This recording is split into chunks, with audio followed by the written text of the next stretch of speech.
MBKM itu adalah di mana program itu memberi kesempatan kepada mahasiswa untuk belajar di luar kampus. Yang bertujuan untuk meningkatkan soft skill dan hard skill mahasiswa. MBKM merupakan kebijakan dari Kementerian Pendidikan dan Kebudayaan. Kebijakan yang memberikan kesempatan bagi mahasiswa untuk mengembangkan dirinya, bukan hanya sebatas kognitif tetapi juga secara kompetensi, sehingga kegiatan ini menjadikan pilihan bagi mahasiswa untuk lebih mengembangkan potensi yang ada pada dirinya.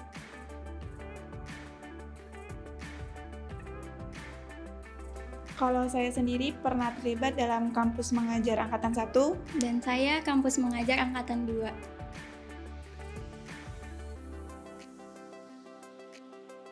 Terkait dengan kebijakan MBKM dari Kementerian Pendidikan dan Kebudayaan yang diturunkan ke dalam SK Rektor, kami di Fakultas Agama Islam merespon kebijakan itu dengan penyusunan kurikulum yang mengadaptasi ke dalam 8 BKP, bentuk kegiatan program MBKM yang akan dilakukan oleh para mahasiswa.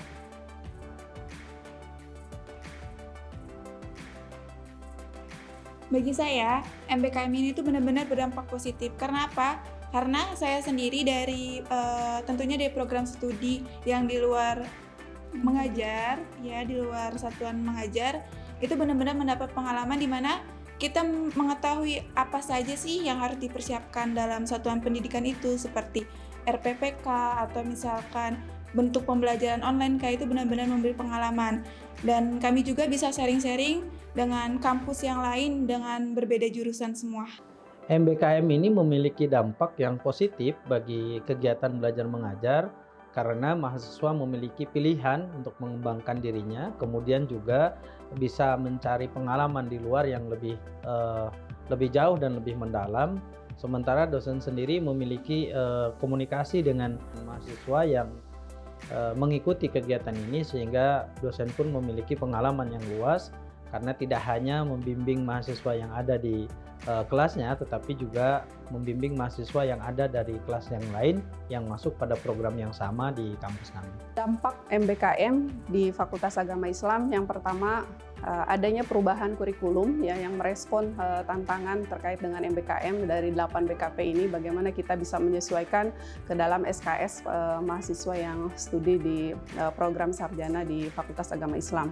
Lalu yang kedua, tentu program MBKM ini sangat dirasakan oleh para mahasiswa kami yang mengikuti program MBKM yang ditawarkan oleh kementerian, terutama yang pertama yaitu KM 1, KM 2. Tentunya ini adalah pengalaman yang luar biasa, yang berbeda bagi prodi-prodi yang lain yang secara tidak langsung merasakan bagaimana dinamika mengajar, kecuali bagi prodi kami yang dari keguruan, tentu ini adalah hal yang sudah mereka biasa gitu ya, tetapi untuk prodi-prodi di luar pendidikan tentu mereka mendapatkan pengalaman yang baru. Lalu selain pengalaman, tentunya adalah skill mereka juga terasah, bagaimana mereka bisa berkomunikasi, bekerja sama dengan hal-hal terkait untuk menyelesaikan masalah. Jadi tentunya dari skill mahasiswa, baik soft skill maupun hard skillnya, mereka mendapatkan penambahan yang luar biasa.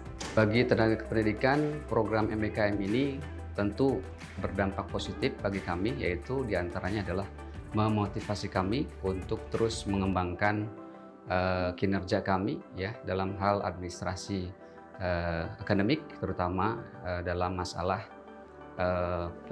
penginputan nilai ataupun masalah konversi nilai dari kebijakan penyesuaian dari MBKM tadi.